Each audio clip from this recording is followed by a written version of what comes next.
भोजपुरी को बड़ा करने की कोशिश कर रहे हैं। मैं सबसे कहना चाहता हूं कि आप लोग प्यार दीजिए और आके देखिए और इसके बारे में बोलिए।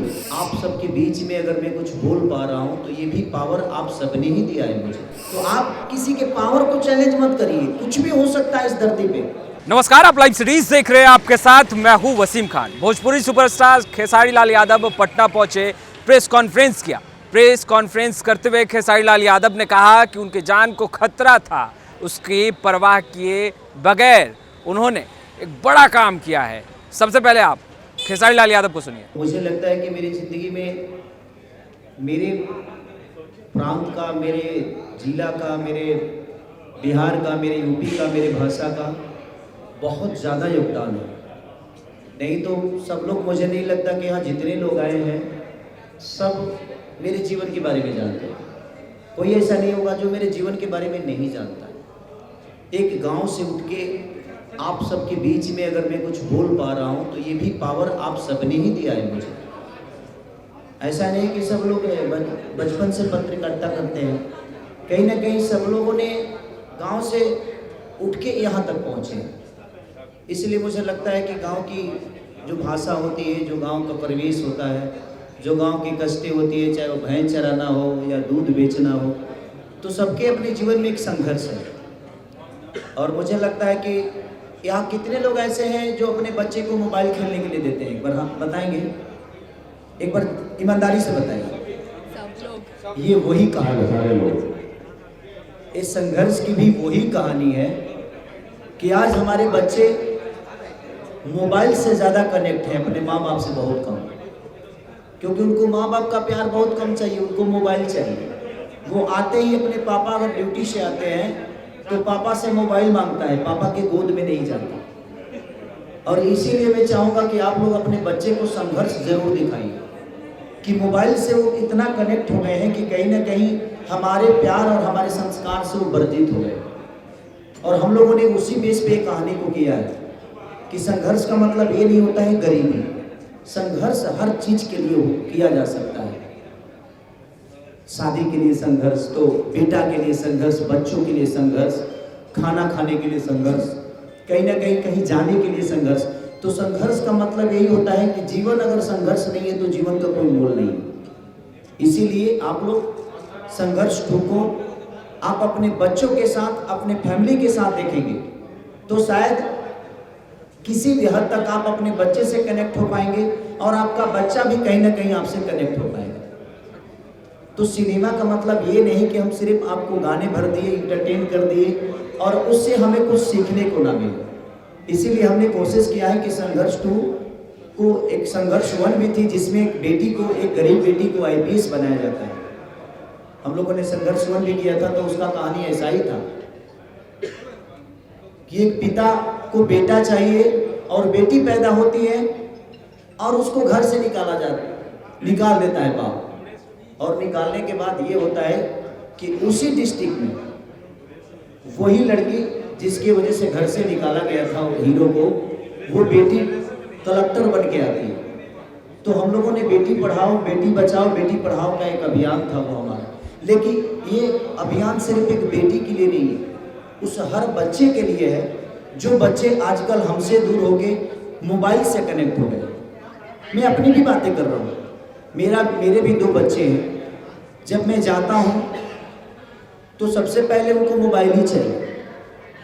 लेकिन जब मैंने संघर्ष की कहानी की, उनको बताया, तो आज मेरे बच्चे मेरे से मोबाइल नहीं मांगते हैं।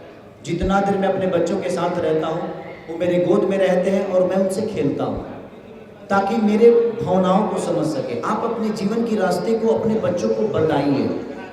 और हम लोगों ने संघर्ष 2 में यही बातें रखी है ताकि कोई भी माँ बाप अगर अपने बच्चों के साथ इस सिनेमा को देखेगा तो कहीं ना कहीं अगर करोड़ों बच्चों में से अगर 5000 भी बच्चे अगर सुधर गए तो अपने राज्य का, अपने देश का भविष्य बच गया। क्योंकि हम अपने बच्चों को संस्कार से इतना दूर कर दिए हैं कि आने वाला पीढ़ी हमारे लिए वृद्धा आश्रम ही बनेगा। क्योंकि हमने कभी अपने जीवन के बारे में अपने बच्चों को बताया ही नहीं, हमने उनको वक्त नहीं दिया, जबकि हमें देना चाहिए। क्योंकि हमने मोबाइल दिया, मोबाइल देकर हम भी कुछ सोचते हैं चलो यार खेल, उधर क्यों टेंशन दे रहा है, ये काम है वो काम है। तो बात यही है। और हम लोगों ने संघर्ष 2 को उसी के लेवल पे बनाया है कि कम से कम हमारे राज्य के बच्चे या हमारे देश के बच्चे मोबाइल से दूर होके कम से कम अपने माता पिता के पास रहें और माता पिता के जीवन की बातें समझ सकें। इसीलिए हम लोगों ने संघर्ष 2 को बनाया। तो मैं सबसे यही रिक्वेस्ट करूँगा कि सदियों बाद कोई बेहतर चीज़ें बनती है, अगर आप सब मिलकर इसको सपोर्ट करेंगे तो मुझे लगता है कि हम भी एक बेहतर दिशा में काम करने की कोशिश करेंगे। बॉडी बनाने में मेहनत तो लगता है ना भैया। मैं जब मेरा फाइट था वो जो आप लोगों ने देखा होगा, जो ब्राउनी जो मशीन गन लेके मैं, वो 30 kg का था। उठाने में भी प्रॉब्लम होती थी। कितने सारे हमारे यूट्यूबर भाई लोगों ने बोला कि 30 किलो का चीज़ लेकर कोई कैसे दौड़ सकता है। मैं दौड़ सकता हूँ, मेरे अंदर वो पावर है। पावर है तो इंसान पहाड़ नहीं उठा लिया था। हनुमान जी के पास पावर था तो संजीवनी कुटी के लिए उठा लिए थे ना। तो आप किसी के पावर को चैलेंज मत करिए, कुछ भी हो सकता है इस धरती पे। मैं लगातार सुबह भी जिम करता था, शाम को भी जिम करता था। दोपहर में सब लोग खाना खाते थे और दोपहर को मैं जिम जाता था, खाना नहीं खाता था, ताकि मुझे ओपन बॉडी काम करना है, मुझे दिखाना है लोगों को। मैं कहीं ना कहीं मैं जितना लोगों का आइकॉन हूँ, कहीं ना कहीं खेसारी को लोग प्यार करते हैं तभी मैं यहाँ तक पहुँचा। तो मुझे प्यार करने वाले मेरे से भी बड़ा बने, वो मेहनत मेरा देखेंगे तभी बड़ा बन पाएंगे। इसीलिए मैंने कोशिश यही की। जी बताइए, जिसको कैंसर हो जाता है वो जीना छोड़ देता है? नहीं, ठीक है, शुरुआत तो करना पड़ेगा ना। जीने के लिए हम कोशिश तो कर सकते हैं ना। इसीलिए हम बेहतर सिनेमा की तरफ अपने चीज़ों को लेके जा रहे हैं, ताकि संघर्ष 2 हो सकता है नील की पत्थर साबित हो। क्योंकि संघर्ष 2 में गाने भी आपको सब सोबर मिलेंगे। उसमें खेसारी लाल की बेटी मुझसे बेहतर काम की है, मेरे से अच्छा एक्टिंग कृति ने की। कौन कलाकार को आप बुलाना चाहते हैं यहाँ पर पहला शो देखने के लिए भोजपुरी के? मैं सारे कलाकार को कहना चाहता हूँ, भोजपुरी में जितने लोग भोजपुरी को बड़ा करने की कोशिश कर रहे हैं, मैं सबसे कहना चाहता हूँ कि आप लोग प्यार दीजिए और आके देखिए और इसके बारे में बोलिए। और बेडाउट देखिए, मैं सबसे बोलूँगा कि जो भोजपुरी के लिए आप लोग सवाल करते हैं, अब आपका जायज़ है कि आप सवाल करते हैं और आप करना भी चाहिए।